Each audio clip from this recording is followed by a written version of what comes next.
ओम नमो भगवते वासुदेवाय। ओम नमो भगवते वासुदेवाय।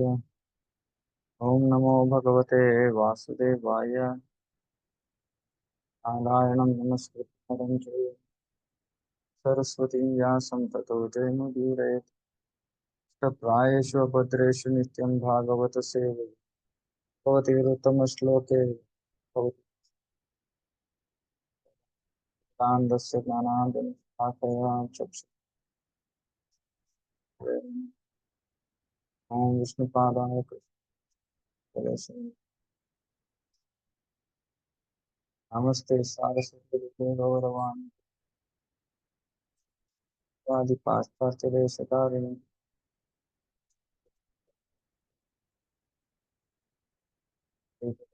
श्रीवासादि गौरव।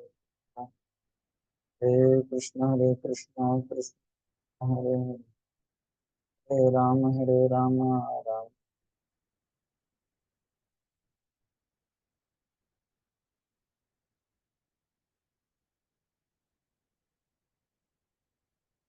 Bhagavatam, Canto 5, Chapter 6.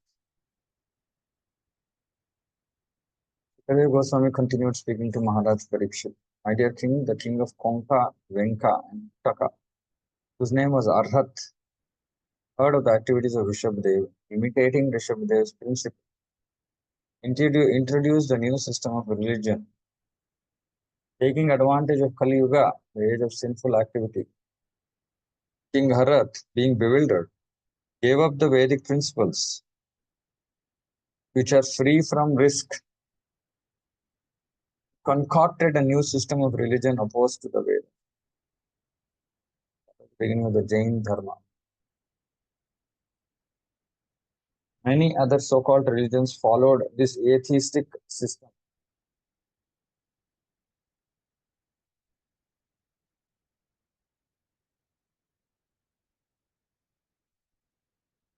So, 2-3 things to note here: imitating Ṛṣabhadeva principles, not following in the footsteps, or imitate great persons, follow in the footsteps. But Arhat, influenced by Kali Yuga, he imitated Ṛṣabhadeva's principles and introduced a new system of religion. So he was bewildered because of Kali Yuga. So he gave up Vedic principles, which are free from risk. When we are following certain Vedic principles, generally somehow not everybody wants to follow. The Vedic principles are free from risk. It's actually good. It's for our benefit if we follow Vedic principles, because it will keep us protected. It's like following the rules of the state, following the traffic rules. Doing these things, it actually protects us, it keeps us safe. So he gave up Vedic principles and adopted a new system of religion. Post Vedas means it is a thick.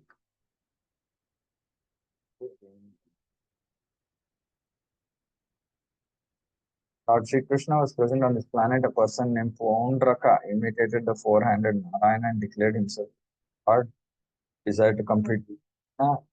Similarly, during the time of Ṛṣabhadeva, king of Konka and Venka, acted like Paramahansa, created Lord Ṛṣabhadeva, introduced a system of religion and took advantage. Kali. It is said in Vedic literatures that people in this age be more influenced unnecessarily Hare Krishna, accept any religious system. Yeah, Prabhuji, your voice is breaking in between. taking Yeah, others also experiencing. Yes, Prabhuji. Voice is breaking. Yes, Prabhuji. Yes.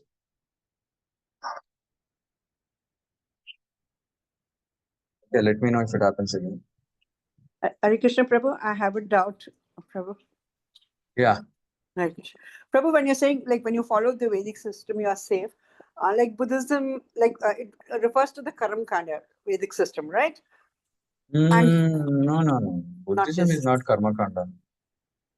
Buddhism is also atheistic. No? Buddhism and Jainism is atheist. But they come in the Vedas, no Prabhu. Like even in the Bhagavatam. Jain is not coming in Veda at all. Okay. Buddhism is. Ṛṣabhadeva comes in. Buddhism also Prabhupada said it is masked Mayavad. So that way it is coming from Vedas, but the Mayavad itself is not coming from Vedas. The Nirakaravad is coming from Vedas, but Mayavad is a speculation, it's a concoction. Or because of an incomplete understanding of Supreme Lord's form, blaspheming him as having no form or everything zero, all atheistic only. So Vedic system becomes following Karam Kanda. Vedic system is following Karma Kanda, Gnana Kanda, Upasana Kanda, Bhakti. All of this is Vedic. Varnashrama Dharma. And Buddhism and Jainism, all the other isms, they do not come into. Yeah, they're all outside the purview. Some little bit influence might be there, but like this, it was influenced by Ṛṣabhadeva, but what he introduced was completely atheistic. Because these chapters are covered up in the Bhagavatam and like yeah. Okay, yes, Prabhuji, got the point. All right. Thank you, Prabhu. It is said in Vedic literatures that people in this age will be more inclined to accept anyone as a Supreme Lord, accept any religious system. People in this age are described as Manda Sumanda Matayaha. Generally, they have no spiritual culture.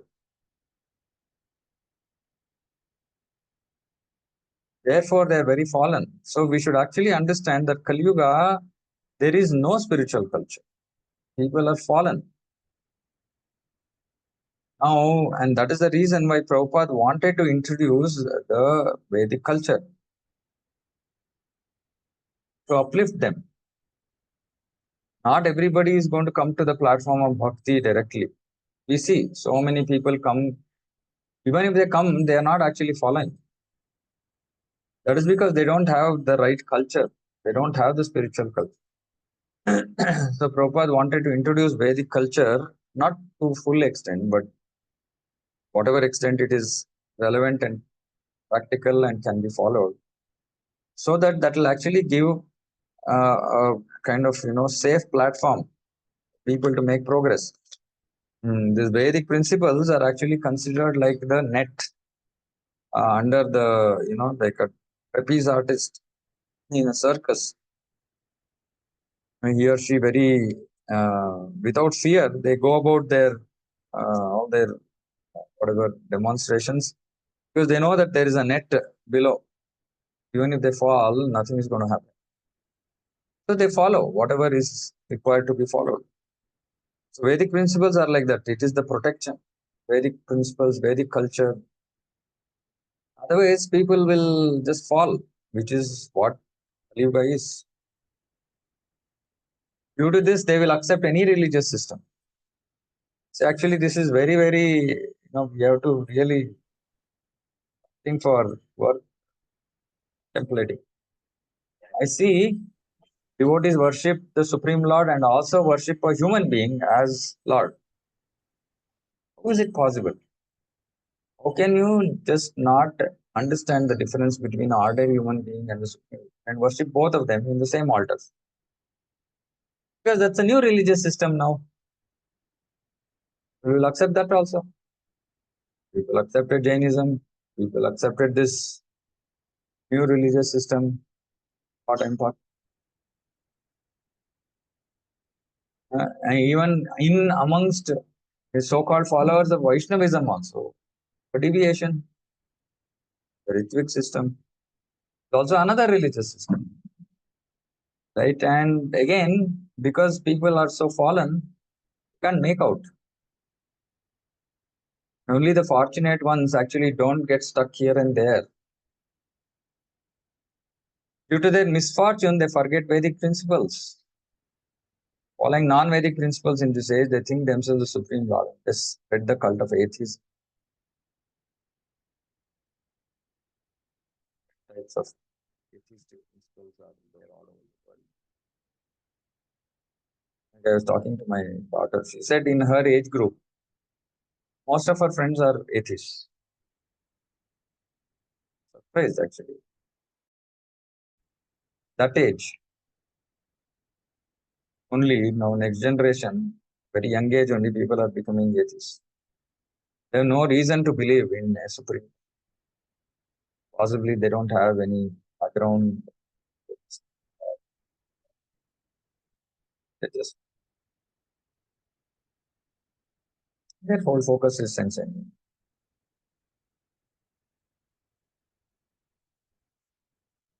People who are lowest among men and bewildered by the illusory energy of the Supreme Lord will give up the original Varnashrama Dharma and its rules and regulations.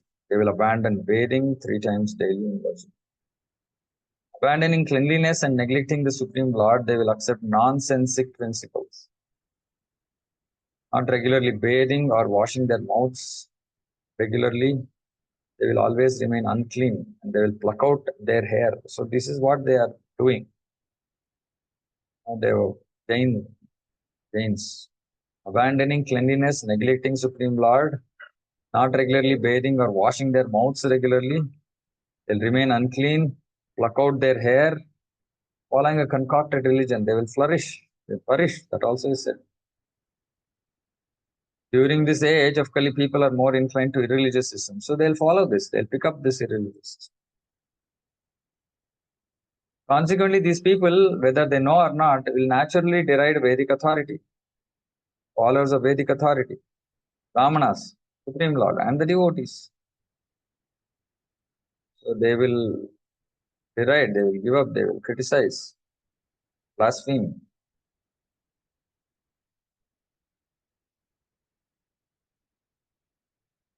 Presently, the hippies in Western countries fit this description. They're irresponsible and unregulated. Please note, these are not qualities expected in us. I've seen many times, fortunately, when somebody gives us a seva, we should make sure that is like, should become our life.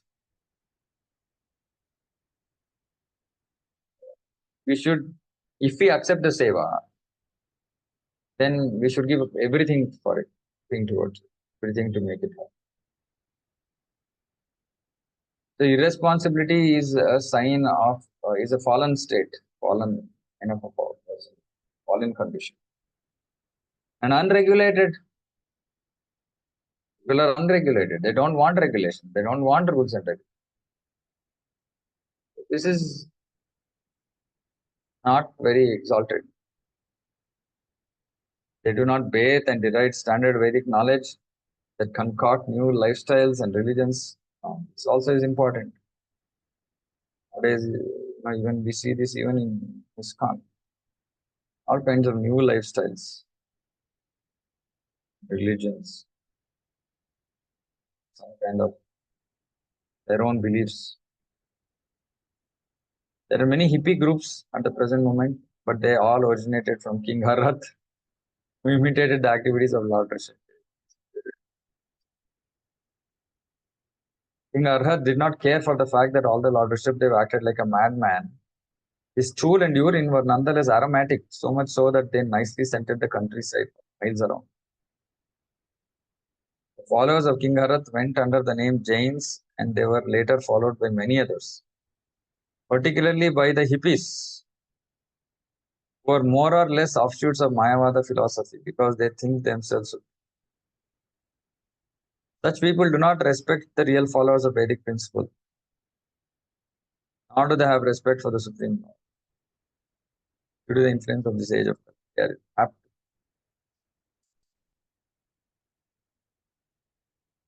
So this is actually very, very important. During the time of Chaitanya Mahaprabhu, there was one Bengali poet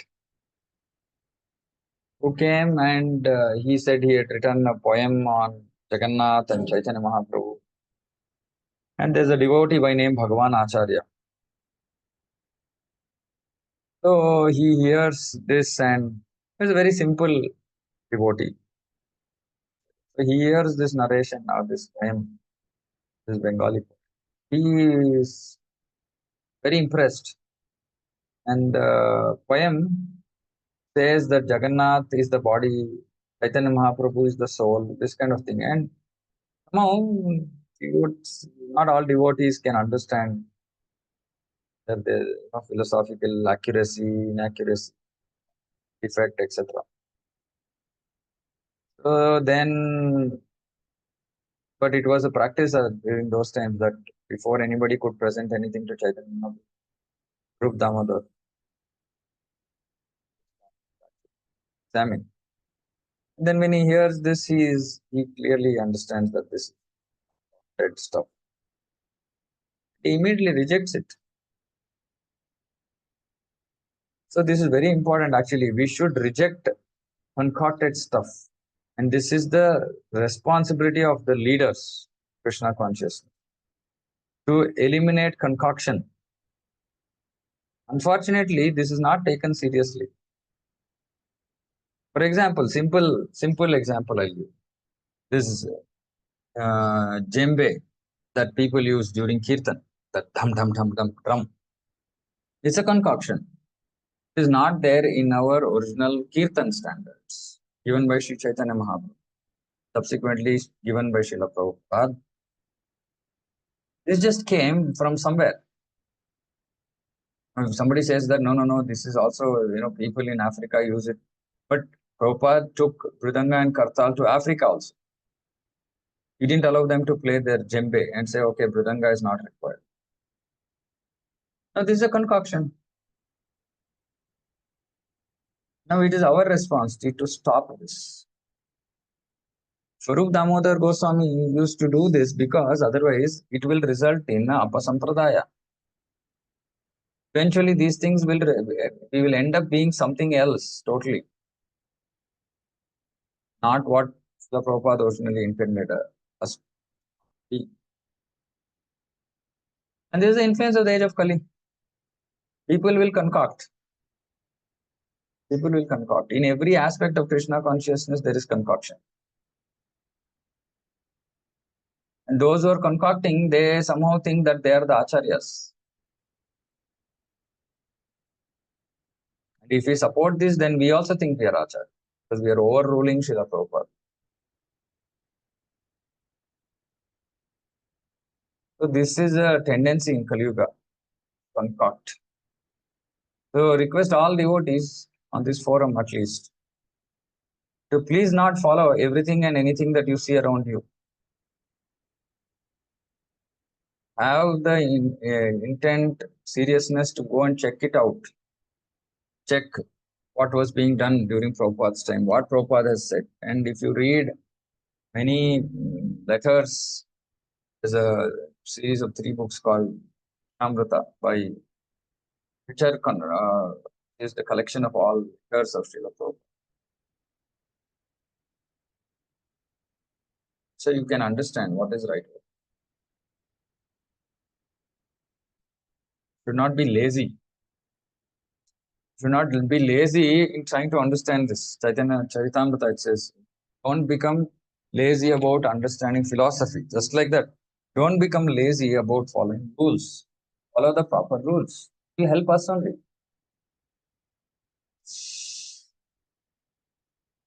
So concoction has our response. Whose responsibility is it? Let me ask this question. Whose responsibility is it to not follow concoctions? Somebody has concocted. Whose responsibility is it to stop? Anybody wants to answer? The authority, right, bro? Authority, okay. Hare Krishna Prabhu. From us only we have to start. Yeah, us only. Very important.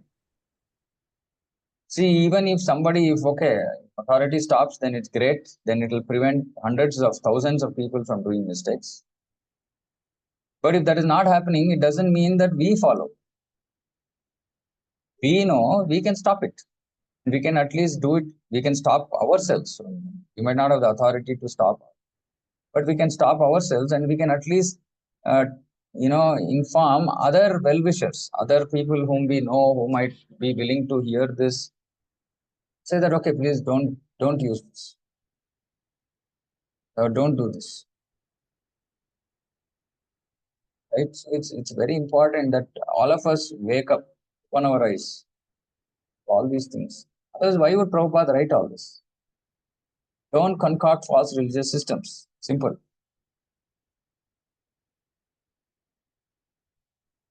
And we are so intelligent that we will give reasons for everything to justify why what we are doing is right. Even if it is offensive, sometimes I see devotees doing seva parad. Feel very sorry, fortunate that they are not following system. They're deciding their own path. They will have to suffer for that. They can't go to Krishna. Do whatever they want, they can.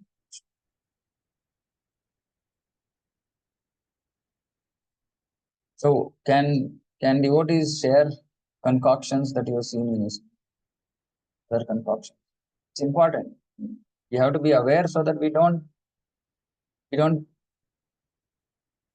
support them. These unaided is Jembe. Then Prabhu, my experience is not within the devotee community, but there is one neighbor, right, who used to just come for walking in my street. So we used to discuss philosophy and all, right? But one time, I mean, this guy looks like he follows this Jain philosophy. So then he kept on talking and talking and instructing.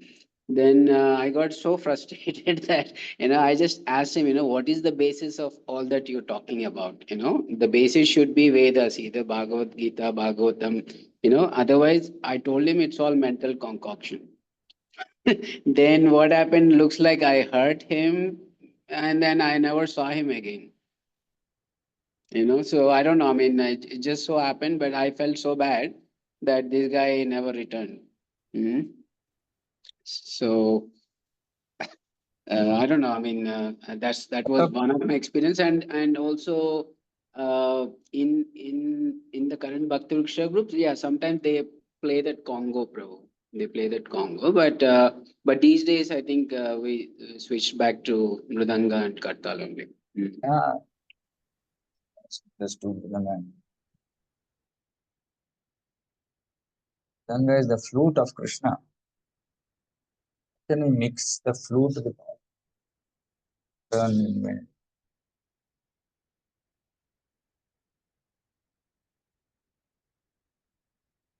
Anyway, okay. Not observed anything. It's fine. We'll have a separate class for it. Low class people, due to their gross ignorance, introduce a system of religion that deviates from the Vedic principles. Following their own mental concoctions, they automatically fall down into the darkest regions.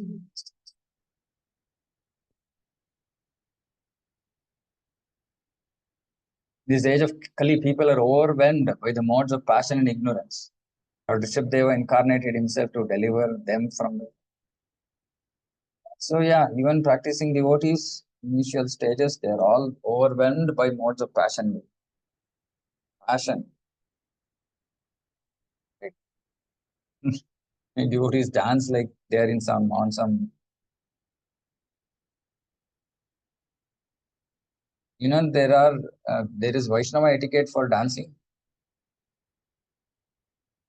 Anybody aware? Etiquette for dancing. No, Prabhu, can you No explain? problem. Yeah. So actually, there's during Prabhupada's style, it used to be called the Swami step. Swami step is just lifting hands in the air and just like one leg this side, one leg that side, just like little movement, swing, right? And on a fast kirtan, jumping up and down. These are the only two things that were there, right? And Philip Prabhupada also says that when you are in front of the deities, especially when you are in front of the devotees. You cannot go around in circles. Like I see devotees running around in circles. The running around in circle is not allowed for the simple reason that you will end up showing your back to the deities. These kind of things can be done when you are in some just like some program that there are no deities, retreat that this, not inside the temple. And then we see devotees nowadays do for the train bogie and going here there. Sometimes they even go among smart kind of. This is all mode of passion, right? This is not Vaishnava. And in I don't know if you are in South India, you know that there is class, meaning lower birth people who worship various types of devis, right? Like they dance on the road with some of their possession and that kind of instruments and sound and that dance also. I think devotees doing that kind of dance. This is all low class. This is not Vaishnavism means high class. Vaishnavas are the highest class in everything. In dancing, in philosophy, in dancing, in singing, everything should be high class. But because we are overwhelmed by passion, ignorance, we'll adopt all kinds of stuff. I was asking somebody saying that when you're dancing, all of you would have also possibly danced. How many of us actually remember the intent of that seva? Or in other words, how many of us actually remember the Supreme Lord when we are dancing? Think that, oh, this is for pleasure of Krishna. It just simply boils down to sense gratification. And in some cases, even show off. Somebody knows to dance very well. Wow. And bringing all kinds of, like this Western style dancing. Some people do Western style dancing. I mean, all this is just mode of passion. We should understand we are trying not to bring the modern contamination. The idea was not Prabhupada's idea of spreading Krishna consciousness. Was not to adopt everything from different parts of the world. Right? It was to give a standard of Krishna consciousness.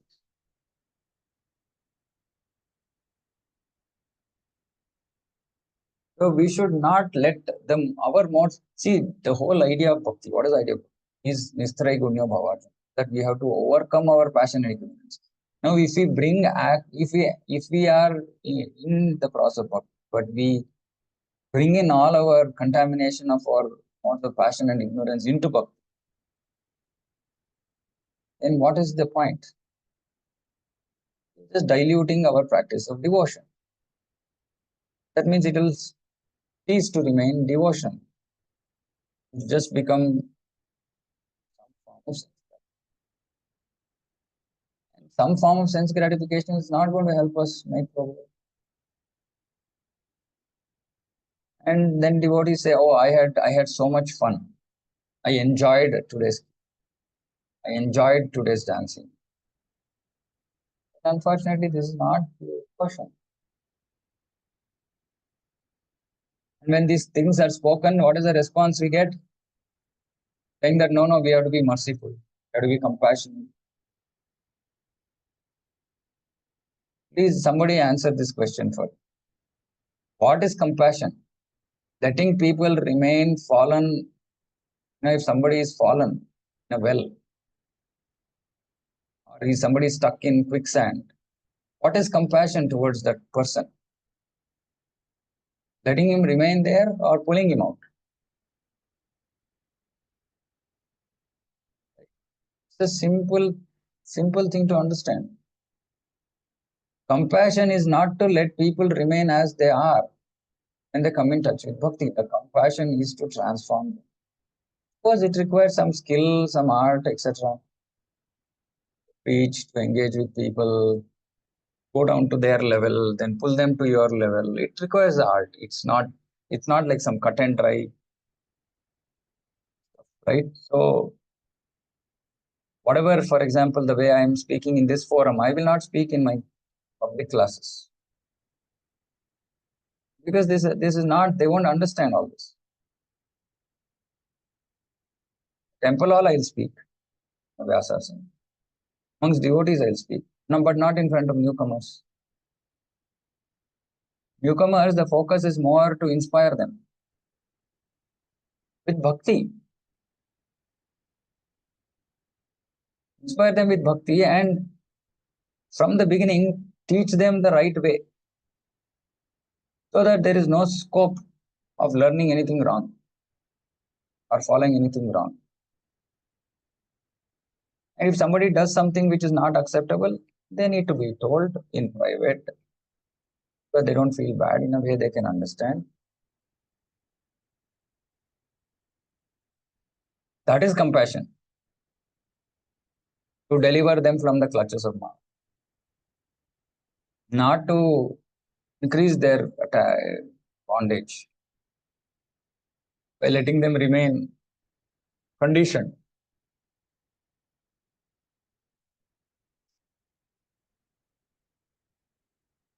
Symptoms of Kali Yuga are predicted in the 12th canto, 3rd chapter of Srimad Bhagavatam. Avanyam Kesha Dharanam predicted how fallen souls will behave. They will keep their hair long and consider themselves very beautiful, or they will pluck out their hair as the Jains. Seen this long hair for men. They'll keep themselves unclean and will not wash their mouths as their ocean. Such people are serious followers of the Ṛṣabhadeva. They must also take his instruction, not imitate him.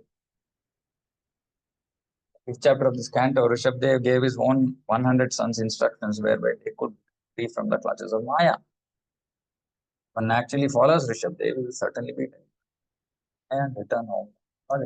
And we saw the teachings of Ṛṣabhadeva. It was not sugar coated. He spoke in a huge assembly where so many other people were there. But he gave the message as it is. And if one strictly follows the instructions of Ṛṣabhadeva, they will certainly become liberated. Will certainly become delivered. Lord Ṛṣabhadeva incarnated specifically to deliver this form. Actually, I keep thinking, devotees would have been benefited if Krishna had created some kind of bhakti meter. Bhakti meter, meaning how much are you progressing in devotion? And when some unwanted stuff devotees engage in, that there should have been an indication saying that, see, your bhakti went down. Then maybe devotees would have taken it serious. Because now, unfortunately, devotees don't believe that their bhakti is getting negatively impacted by them not following Acharya's regulations. So it would have been nice, possibly, it would have, at least the sincere ones, we tried. Of course, the sincere ones should just follow by just hearing. But maybe not so sincere, maybe little less sincere, but not insincere. Those devotees would have possibly. So Prabhu, if Ongoing soul battle. itself is sorry Prabhu. So my comment is, I mean, if the soul itself, our soul itself is immeasurable, is what Krishna is saying. I'm just wondering how a subtle thing, like even subtler than that spiritual consciousness of the soul, like bhakti, can be measured. No, I mean, that's why I'm Just- saying it's not possible. But if Krishna had given something like that, maybe it would have benefited. Right? Because unfortunately today we are not thinking about this at all. Whatever I am doing, is it helping my bhakti or not helping? We are not thinking. Right? Yes. So how do we help? How do we help people? How do we help devotees? That's my concern. There's some other way, we can.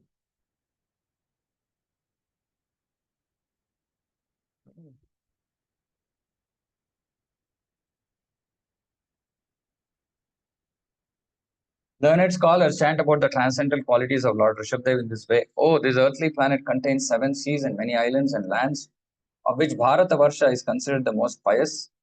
People of Bharatavarsha are accustomed to glorifying the activities of the Supreme Person of Godhead in his incarnations, Lord Ṛṣabhadeva and others. All these activities are very auspicious for them. The learned scholars glorify Lord. Then Mahaprabhu said, Bharata stated in these words, Bharatavarsha is the most pious land, used to be, still is to some extent. Followers of Vedic literature understand the Supreme Person of Godhead in his different incarnations, and they are privileged to glorify the Lord by following the directions of Vedic literature. See, we glorify the Lord by following his instructions in the Vedic literature, not by control. After realizing the glories of human life, such people should take up the mission to spread the importance of human life throughout the whole world. The word Adhipunyam indicates that there are certainly many other pious people, but the people of Bharatavarsha are even. Therefore, they are fit to spread Krishna consciousness throughout the world for the benefit. Madhvacharya also recognizes the land and Bharatavarsha. Keshad Bharate Punyam. Throughout the world, there is no question of Bhagavad Bhakti or devotional service. But the people of Bharatavarsha can easily understand the devotional service. Not so easy. Thus, every inhabitant of Bharatavarsha can perfect his life by it. And then preaching this cult throughout the world for the benefit of every inhabitant. Then preach, if not throughout the world, at least to ourselves, to people in our house, to our relatives, to neighbors, in our area. Something we have to do. If we are very shy, if you don't want to preach, speak, give them a book. Prabhupada said, what is the use of your 3-minute preaching? When as part of our preaching, the focus has to be on reading Srila Prabhupada, on those who are connected to our teaching center. Focus should be on reading Srila Prabhupada. Then only we can really benefit people. Oh, what shall I say of the dynasty of Priyavrata, which is pure and very much elevated. This dynasty, the Supreme Person or the original person, intended as an incarnation and executed religious the results of glorifying.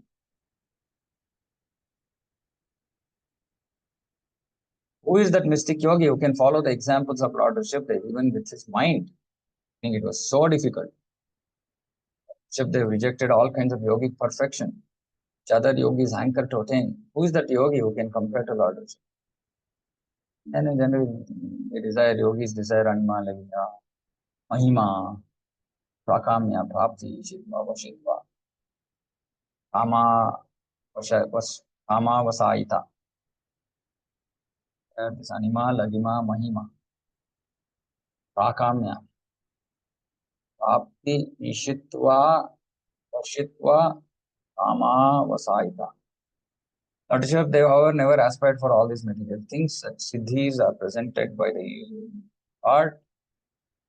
The real purpose of the yoga system is to achieve the favor and shelter of this. But this purpose is covered by the user energy of yoga maya. So-called yogis are therefore allured by the superficial material perfections of siddhis. Consequently, ordinary yogis cannot compare to Lord. Hare Krishna, Prabhu. Yeah.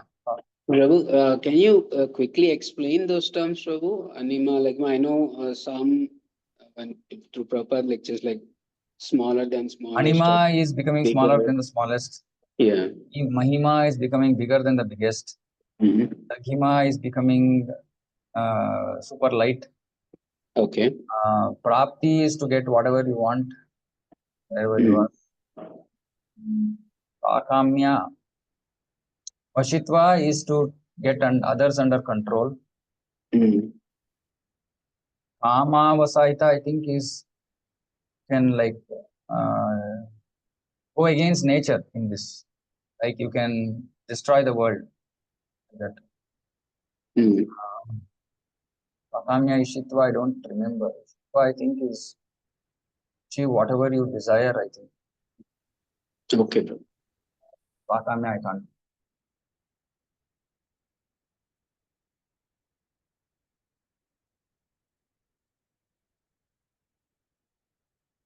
Pakamya is you achieve anything one likes.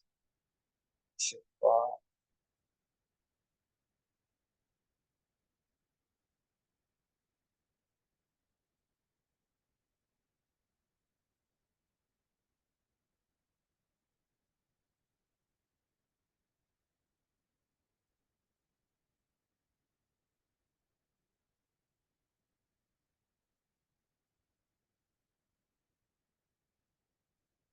no, you can look up.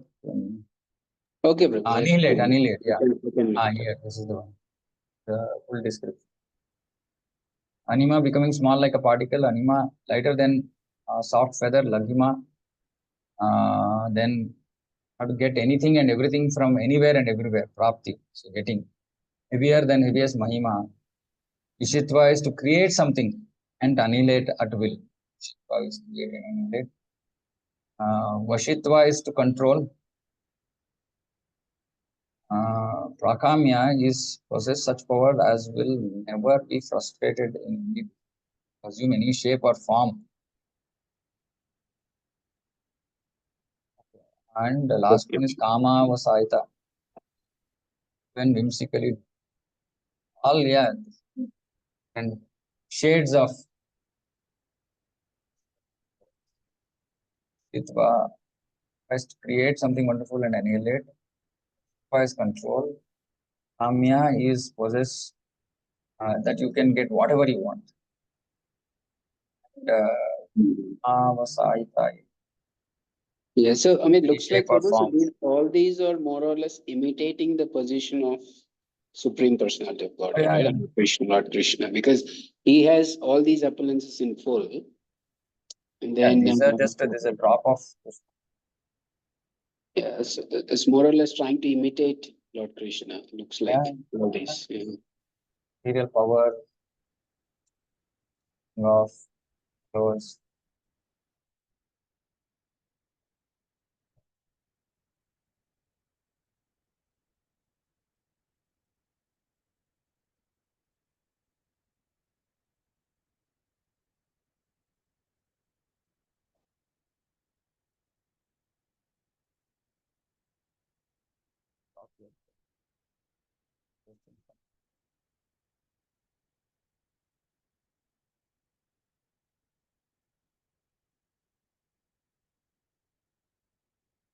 Any questions coming?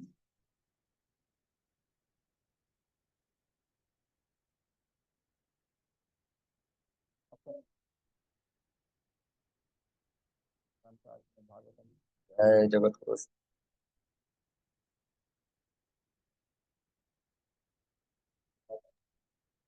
Thank you, Prabhu. Dhanyavad, Prabhu.